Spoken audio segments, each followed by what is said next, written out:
জানাজার নামাজের সঠিক নিয়মটা বললে উপকৃত হতাম। জানাজার নামাজে সূরা ফাতিহা পড়া যাবে? জাহরি নামাজে ইমাম সূরা ফাতিহা পাঠের পর মুসল্লি যেন পাঠ করতে পারে সেজন্য সময় না দিলে বা কম সময় দিলে মুসল্লি কিভাবে সূরা ফাতিহা পাঠ করবে?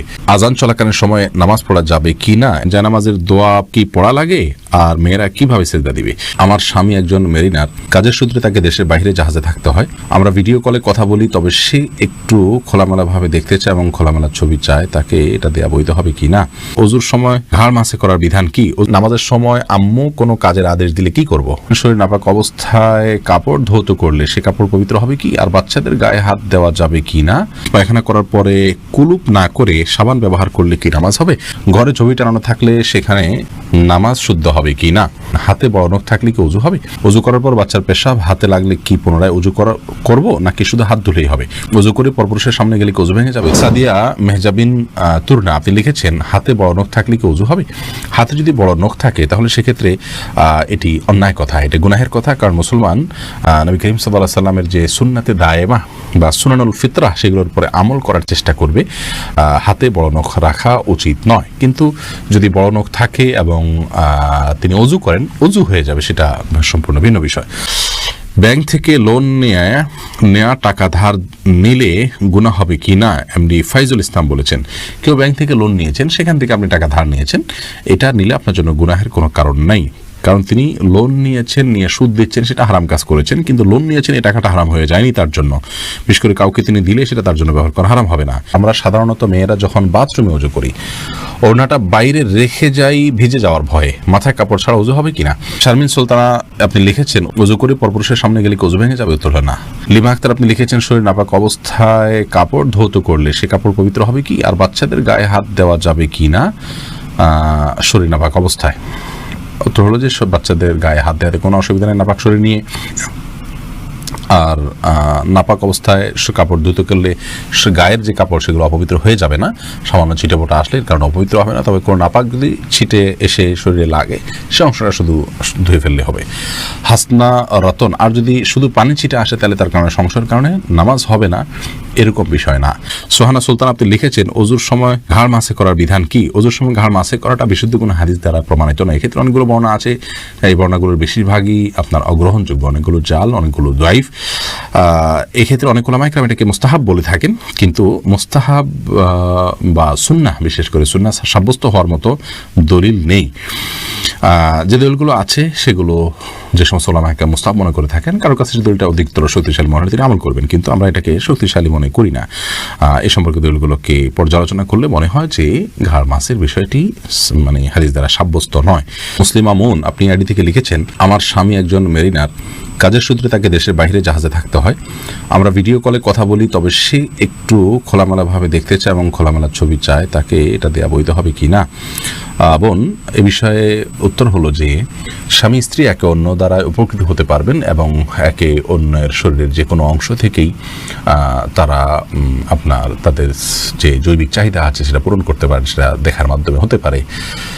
তবে আমরা জানি সবাই যে ওভার ফোনে বা বিভিন্ন আপনার যে হোয়াটসঅ্যাপ ইত্যাদি আছে এগুলোর মাধ্যমে যখন আমরা কথা বলি বা ছবি আদান প্রদান করি বা কথাবার্তা বলি, এগুলো থার্ড পার্টি মনিটর করে, তাদের সংরক্ষণে থাকে এবং এটি যদি বেহাতে চলে যাওয়ার সম্ভাবনা থাকে, যেমন স্বামী স্ত্রী একে অন্যের মোবাইলই সেভ করার মাধ্যমে বা রেকর্ড করার মাধ্যমে, ধারণ করার মাধ্যমে এগুলো অন্যের চোখে চলে যেতে পারে, সে আশঙ্কা যদি থাকে, তাহলে সেক্ষেত্রে এগুলো করার ব্যাপারে আমাদের সতর্ক থাকতে হবে। তবে বেসিক্যালি এটা হারাম বা নাজায়েজ কোনো বিষয় নয়, বিশেষ করে স্বামীর চরিত্রকে হেফাজত করবার জন্য এবং তার যে চাহিদা, যৌন চাহিদা আছে সেটা স্ত্রীর হতে পারে, এই জৈবিক চাহিদা এটি পূরণ করবার জন্য তারা এই ভিডিও চ্যাট বা ছবি আদান প্রদান করার কাজটি করতে পারেন। মৌলিকভাবে এটি হারাম নয়, তবে সে যেন বেহাত না হয় এবং পর্দার খেলাপ না হয়, অন্যরা যেন দেখতে না পায়, তাদের যেন আব্রুর ক্ষতি না হয়, সেদিকটি তাদেরকে খেয়ালে রাখতে হবে। প্রয়োজনে এগুলো সাথে সাথে ডিলিট করে দেয়া ইত্যাদি এই কাজগুলো করতে হবে।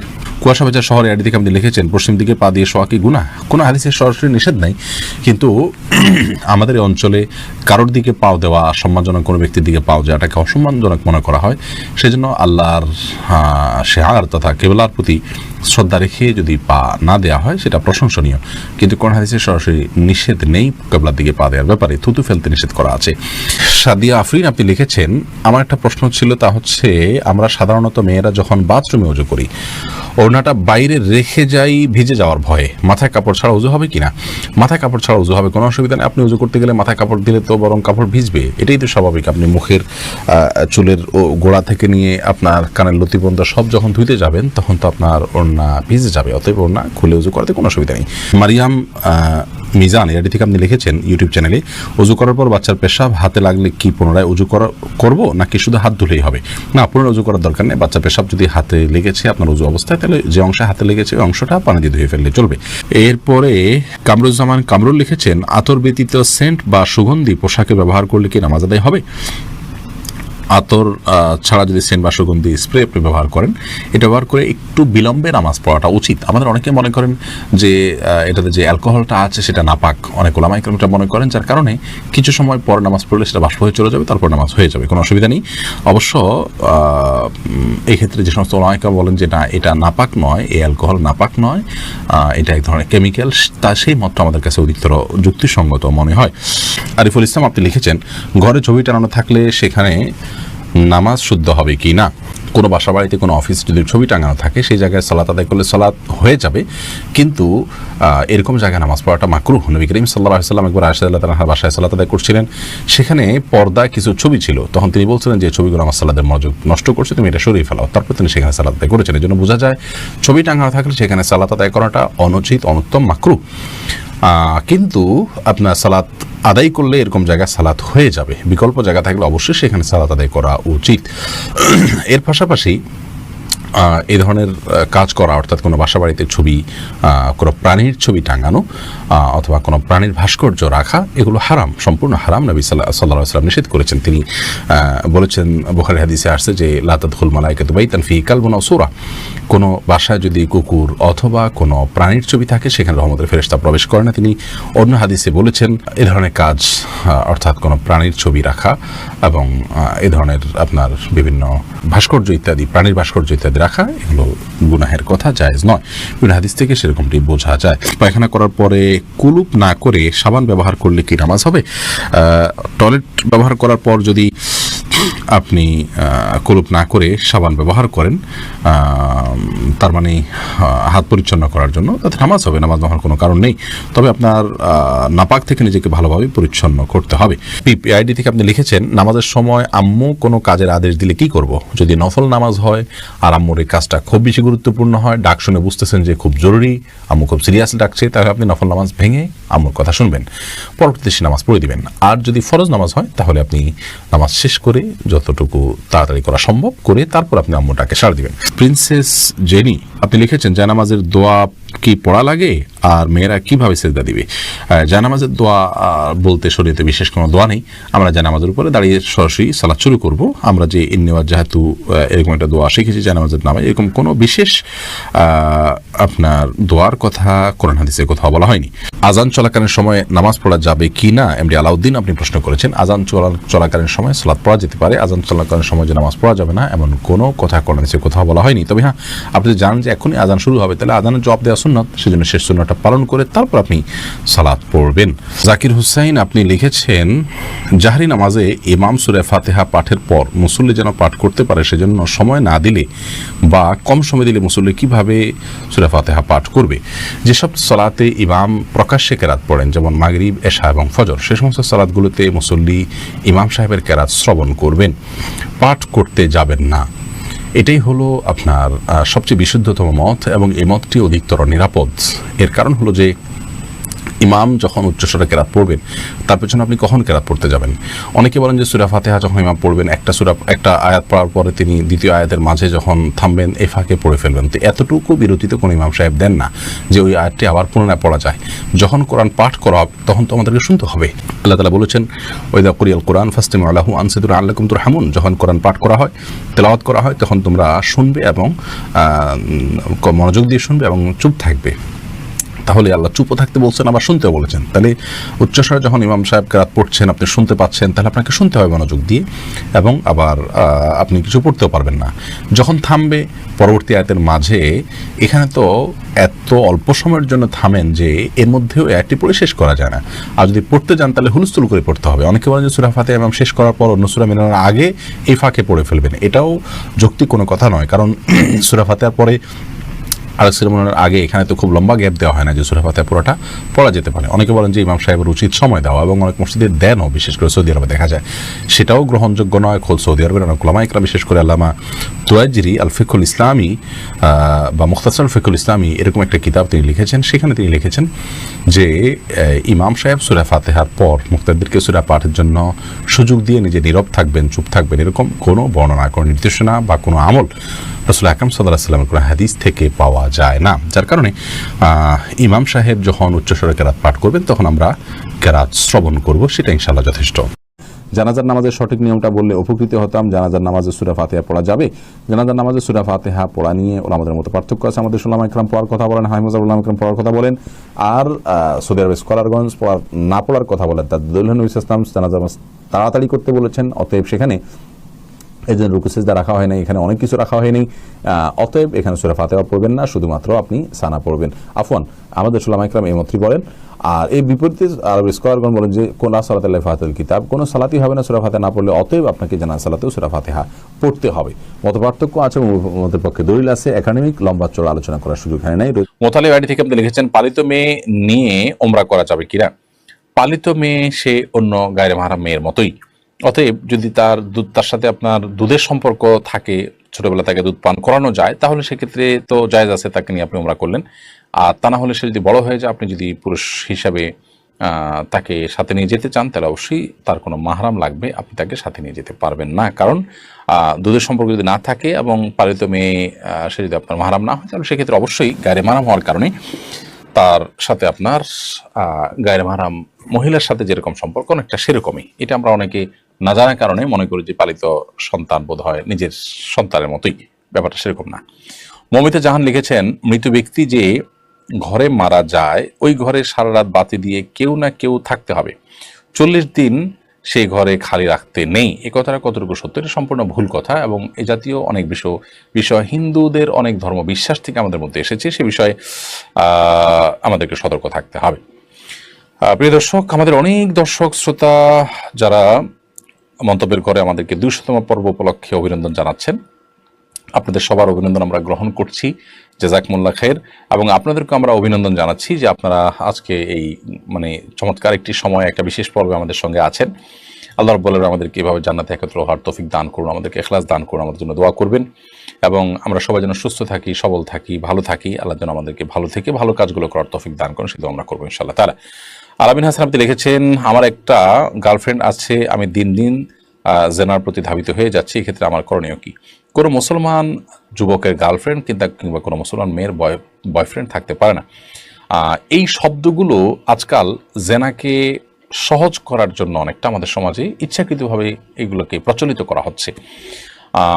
মেয়ে বন্ধু, ছেলে বন্ধু মুসলমানের একমাত্র বৈবাহিক উপায় হতে পারে, এর বাইরে কোনো ছেলে বন্ধু মেয়ে বলতে কোনো কিছু মুসলমানের থাকতে পারে না। আপনি যেটাকে বন্ধু বলছেন, দেখুন, নিছক বন্ধু বা ভালো বন্ধু, এমনকি আপনার অবশ্য আজকাল রাগঢাক ছাড়াই গার্লফ্রেন্ড বয়ফ্রেন্ড স্বামী স্ত্রীর মতো করে তাদের সাথে মানুষ থাকে। আল্লাহ মাফ করুন, এটা হলো অপরাধের ক্ষেত্রে অপরাধ বোধও হারিয়ে গেলে যা হয় সমাজে, ব্যাপারটা সেরকম। আল্লাহ তাআলা আমাদেরকে হেদায়েত দান করুন। কোনো মুসলমানের জন্য জায়েজ নেই, হারাম, এবং এর কারণে আপনি জিনা লিপ্ত হচ্ছেন। আপনি সরাসরি জিনা লিপ্ত না হলেও আপনার কোনো মেয়ের সাথে হারাম সম্পর্ক আছে, রিলেশন আছে, এটুকুই একটা জিনা মূলত। অতএব আপনার উচিত হবে আল্লাহর জন্য তাকে ত্যাগ করা, হয় বিয়ে করে ফেলা, আর না হলে আল্লাহর জন্য তাকে ত্যাগ করে আপনি হালালের পথ খুঁজবেন এবং সম্পর্ক ছিন্ন করে ফেলবেন। আল্লাহ তাআলা আপনাকে তৌফিক দান করুন। সুবর্ণশীলা আপনি লিখেছেন, আমি 1 বছরের বেশি সময় ধরে এই অনুষ্ঠানের নিয়মিত দর্শক, এখান থেকে আমাদের শেখার সুযোগ তৈরি হয়েছে। আপনাকে অনেক ধন্যবাদ বোন সুবর্ণশীলা, 1 বছর বেশি সময় ধরে আমাদের সাথে আছেন, সেজন্য আপনাকে ধন্যবাদ। জাযাকুমুল্লাহ খাইর। আল্লাহ তাআলা আমাদেরকে কোরআন হাদিসের আলোকে জীবনকে সাজাবার তৌফিক দান করুন। হুমায়রা মাসুদ আপনি লিখেছেন, আমার স্বামী একজন সরকারি চাকরিজীবী, চাকরির শেষে সে যে পেনশন পাবে সেটা নেওয়া জায়েজ হবে কিনা? অবশ্যই সরকারি চাকরি যে পেনশনের টাকা গ্রহণ করতে পারেন, এতে কোনো অসুবিধা নেই। সোহরাব হোসেন শাফি লিখেছেন, আমি ইউরোপ থেকে চলে এসেছি, অনেক টাকা পয়সা কামানোর সুযোগ ছিল, দিনে কথা ভবিষ্যৎ প্রজন্মের ইসলামের কথা ভেবে চলে আসি। এখন আমার পরিবার ও আশপাশের মানুষ নানা বাজে মন্তব্য করে, আমি কি ভুল করেছি? আপনি অবশ্যই ভুল করেননি, আপনি খুব ভালো কাজ করেছেন। বিশেষ করে আপনার যে সন্তান সন্ততি, তাদের দিন এটা হুমকির মধ্যে পড়বে, তাদের ইমানটা হুমকির মধ্যে পড়বে, এতে কোনো সন্দেহ নেই। সেই জায়গা থেকে আপনি চলে আসলে আপনি ভালো কাজ করেছেন। হ্যাঁ, যদি আপনি সেখানে দাওয়াতের কাজ করে নিজের পরিবারকে দিনের উপরে স্ট্রং করতে পারেন, বা আপনি এখন তাদেরকে এখানে দিনদার স্ট্রং মজবুত দিনদার বানিয়ে তারপর সেখানে দাওয়াতের উদ্দেশ্যে তাদেরকে নিয়ে আপনি বসবাস করেন, সেটা হতে পারে। আদারওয়াইজ আপনার সিদ্ধান্ত আপনি সঠিক সিদ্ধান্ত আপনি নিয়েছেন। এতে কে কি বলছে আপনি সেদিকে কান্না দিয়ে নিজের কাজ আপনি করতে থাকুন এবং সামনে অগ্রসর হওয়ার চেষ্টা করুন। শিবন নাসরিন লিখেছেন, মহিলারা কি রাতে নামাজগুলো একটু আওয়াজ করে পড়তে পারবে, বেশি জোরে না, নিজে শুনতে পায় এরকম? হ্যাঁ, নিজে শুনতে পায় এরকম করে করতে পারেন, অসুবিধা নেই। নাদিয়া সুলতান আপনি লিখেছেন, সেজদা থেকে উঠার সময় জায়নামাজে হাত ভর করে উঠা যাবে কিনা? সেজদা থেকে উঠার সময় আপনার মাটিতে বা জায়নামাজে ভর করে না উঠে যতটুকু সম্ভব আপনার সরাসরি ওঠা উচিত। যদিও নবী করিম সাল্লাল্লাহু আলাইহি সাল্লাম মাটিতে ভর করে ওঠার কথা বর্ণিত আছে, কিন্তু সেটার ব্যাপারে অনেক মুহাদ্দিসদেরই ব্যাখ্যা হলো যে নবী সাল্লাল্লাহু আলাইহি সাল্লামের শারীরিক অসুস্থতার কারণে এটা কখনো কখনো তিনি করেছেন। অতএব কারোর শরীরে অসুস্থতা বোধ করলে তিনি এটা করতে পারেন, কোনো অসুবিধা নেই। বাট সুস্থ স্বাভাবিক অবস্থাতে তার এরকম না করে বরং হাঁটুতে ভর করে তারপর দাঁড়ানো উচিত। সফুরা হায়দার আপনি লিখেছেন, আপনার শারীরিক অবস্থা এখন কেমন? অনেক ধন্যবাদ বোন আপনি আমার খবর নেওয়ার জন্য। আলহামদুলিল্লাহ, আমার শারীরিক অবস্থা আল্লাহ তাআলার ইচ্ছা, আল্লাহ তাআলার অনুগ্রহে আগের চাইতে অনেকখানি এটা ভালো, কিন্তু এখনও পুরোপুরি আমি কিউর নই এবং ডাক্তার বলেছেন যে আরও বেশ কিছুদিন লাগবে এবং পরিপূর্ণ যেন কিউর আমি হতে পারি, যাতে পুনরায় আর কোনো অসুবিধা না হয়। আল্লাহর রহমের কাছে আপনাদের খাস দোয়া আমি চাই। ইতিপূর্বে আপনারা দোয়া করেছেন নিশ্চয়ই, সেই জন্য আল্লাহ তাআলা আপনাদেরকে উত্তম বিনিময় দান করুন। কামরুন্নাহার কেয়া লিখেছেন, স্বামী তার মায়ের কথা স্ত্রীকে অন্যায়ভাবে মারে সবসময়, কোনো এক সময় কি রাগে স্ত্রীও পাল্টা মায়ের দিতে পারে? বোন, রাগে আপনি কোনো অন্যায় মানে অন্য কোনো কাজ করে ফেলেছেন, তিনি আপনার প্রতি অন্যায় করছেন, আপনিও রাগের মাথায় অন্যায় করেছেন, তো আপনি তো তার মতোই হয়ে গেলেন, তাই না? তো অবশ্যই এটি করাটা কাম্য নয় বা এটা করা যাবে না। হ্যাঁ, রাগের মাথা যদি হয়ে যায় তাহলে সেক্ষেত্রে সেটার জন্য প্রায়শ্চিত্ত করা উচিত, লজ্জিত অনুতপ্ত হওয়া উচিত, তওবা করা উচিত, ভবিষ্যতে যেন না হয়। এখন কথা হলো, তিনি মারতে থাকেন, আমি কি করব? আমি আত্মরক্ষা করার চেষ্টা করব। যদি এমন হয় যে তার মারে আমার আঘাতপ্রাপ্ত হই, আমি কষ্ট নিপতিত হই এবং আমি অ্যাক্সিডেন্টে পড়ার বা দুর্ঘটনার আশঙ্কা করি, তাহলে সেক্ষেত্রে অবশ্যই আমি ডেফিনেটলি সেটিকে প্রতিহত করার চেষ্টা করব বা আত্মরক্ষা করার চেষ্টা করব, কিন্তু পাল্টা তাকে মার দেওয়ার চেষ্টা করব না। হ্যাঁ, যদি এমন হয়, আল্লাহ না করুন এত মানুষ হয় যে আপনার জীবনকে সংকটের মধ্যে ফেলে দেয়, তাহলে তো সেক্ষেত্রে আপনি আত্মরক্ষার জন্য যতটুকু প্রয়োজন ততটুকু আপনি অবশ্যই করতে পারেন। কিন্তু আপনাকে এমনিতে শারীরিকভাবে আঘাত করেছে, যেটা কারণে আসলে বাঁচা মরার কোনো ব্যাপার না, আপনি জেদের বশবর্তী হয়ে রাগে কষ্টে ক্ষোভে আপনিও পাল্টা আঘাত করেছেন, তো অন্যায়ের বিপরীতে আপনিও একটি অন্যায় করলেন। তিনি যে অন্যায় করেছেন তার চেয়ে ছোট অন্যায় করেননি, বরং আপনিও এক ধরনের বড় অন্যায় করেছেন, তো এটা উচিত না। আর যে ভদ্রলোক তার মায়ের কথা স্ত্রীর গায়ে হাত তোলেন, তিনি অবশ্যই ছোট লোকই করছেন এবং তিনি গুনাহগার হচ্ছেন। প্রিয় নবী সাল্লাল্লাহু আলাইহি ওয়াসাল্লাম কোনোদিন কোনো নারীদের গায়ে হাত তোলেননি। তার একাধিক স্ত্রী ছিলেন এবং বিভিন্ন বিষয়ে মনোমালিন্য হয়েছে, কিন্তু কখনো তাদের গায়ে হাত তোলেননি এবং তিনি এই ব্যাপারে নিরুৎসাহিতও করতেন। অতএব একজন ইমানদার হিসাবে মায়ের কথা, বিশেষ করে স্ত্রীর প্রতি অন্যায় করা, অবিচার করা, এটা গুনাহের কথা। আল্লাহ সুবহানাহু ওয়া তাআলা বলেছেন, ওয়াশিরুহুন্না বিল মারুফ, তোমরা তোমাদের স্ত্রীদের সাথে সুন্দরভাবে দিনাতিপাত করবে এবং জীবন যাপন করবে। বিধায় জুলুম কোনো অবস্থাতে গ্রহণযোগ্য নয়। আপনি সবর করুন বোন, এই সমস্যা আপনার চিরকাল থাকবে না ইনশাআল্লাহ। সংসার ভারী হবে, একটা সময় সন্তান সন্ততি বড় হবে, আপনার সমস্যার সমাধানের পথ আপনি খুঁজে পাবেন। আল্লাহ আপনাকে সবর তৌফিক দান করুন এবং আপনার স্বামীকে আল্লাহ তাআলা হেদায়েত দান করুন। মাহমুদা মাও আপনি লিখেছেন, একটা আলোচনা আপনি বলেছেন মৃত্যুর প্রস্তুতি হিসাবে আমাদের সবারই মৃত্যুর আগে ওসিয়ত লিখে যাওয়া দরকার। একজন ইন্টার ছাত্রী হিসাবে আমি যদি ওসিয়ত লিখতে চাই তাহলে সেটা কেমন হওয়া উচিত? বোন মাহমুদা, চমৎকার প্রশ্ন আপনি করেছেন।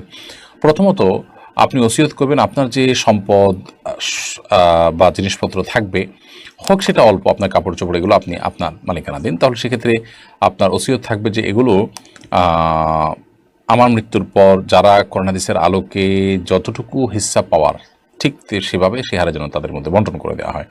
বিশেষভাবে কোনো গরিব অভাবী মানুষ যারা, যিনি আপনার আত্মীয়র মধ্যে এমন কোনো আত্মীয় না যে আপনার মৃত্যুর পর আপনার সম্পদের ভাগ পাবে, এরকম না, এর বাইরের যারা আছে, এরকম কেউ থাকলে, সেটা দূরের কেউ হতে পারে, আত্মীয়দের মধ্যে কেউ দূরবর্তী আত্মীয় হতে পারে, তাহলে তাদের জন্য আপনি চাইলে ওসিয়ত করে যেতে পারেন যে আমার এই জামাটা বা আমার ওই জিনিসটা আমার মৃত্যু হয়ে গেলে তাকে যেন দেওয়া হয়। এটা আরেকটা বিষয়।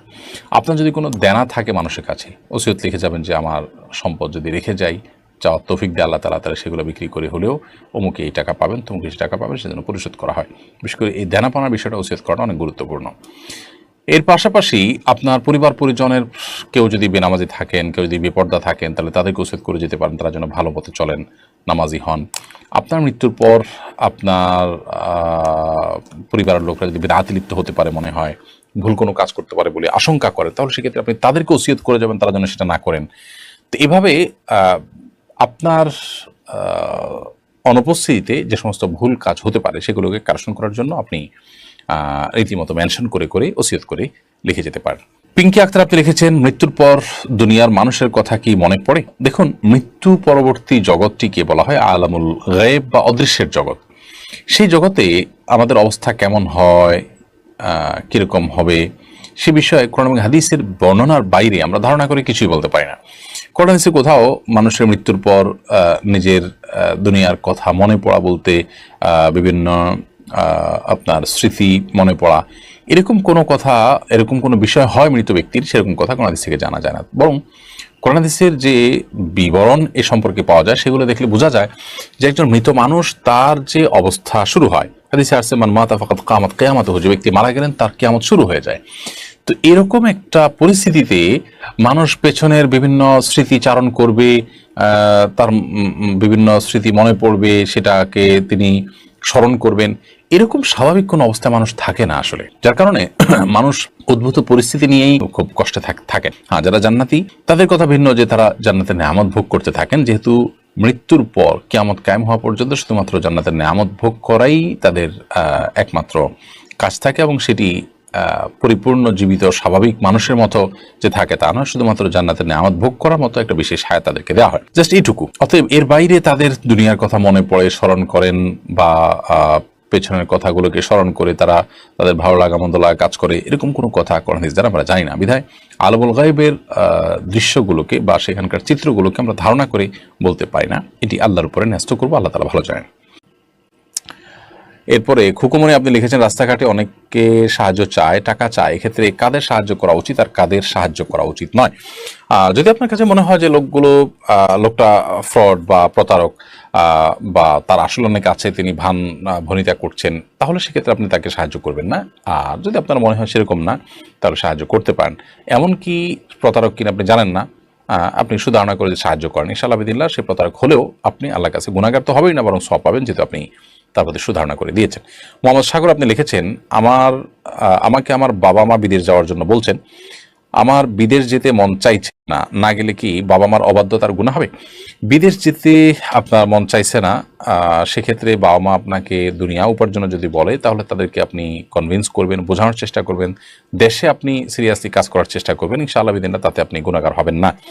আর যদি দিনই কারণে আপনি বিদেশে না যান, যে আপনার ইমান আমল হুমকির মধ্যে পড়তে পারে, আপনার স্ত্রীর হক আদায় না করার হক আদায় ত্রুটি হতে পারে, এই সমস্ত কারণে যদি আপনি অ্যাভয়েড করেন, তাহলে সেক্ষেত্রে তো সেটা সম্পূর্ণ ভিন্ন বিষয়, সেটা আপনার জায়েজ হবে। তারপরও বিষয়টা ভ্যারি করবে যে আপনার বাবা মা আপনাকে বলছেন, সেখানে গেলে আপনার সমস্যা কেমন হতে পারে, আপনি কেন যেতে চাচ্ছেন না, না যে আপনি, অনেক সন্তানরা আছে বাবা মা উপার্জন করতে বলে তারা অলসতা করে, আপনার বিষয়টা সেই পর্যায়ে কিনা, তো এটার উপর নির্ভর করবে যে আপনার করণীয় কী হওয়া উচিত সেটি। আব্দুর রাজাক লিখেছেন, অজু ছাড়া শুধু শুয়ে কোরআন মুখস্থ পড়া যাবে কিনা? শুয়ে শুয়ে কোরআন মুখস্থ পড়তে পারেন, অসুবিধা নেই, গুনাহ হবে না। নবী সাল্লাল্লাহু আলাইহি ওয়াসাল্লাম আমাদের রাসূলুল্লাহ গায়ে হেলান দিয়ে কোরআন তেলাওয়াত করেছেন।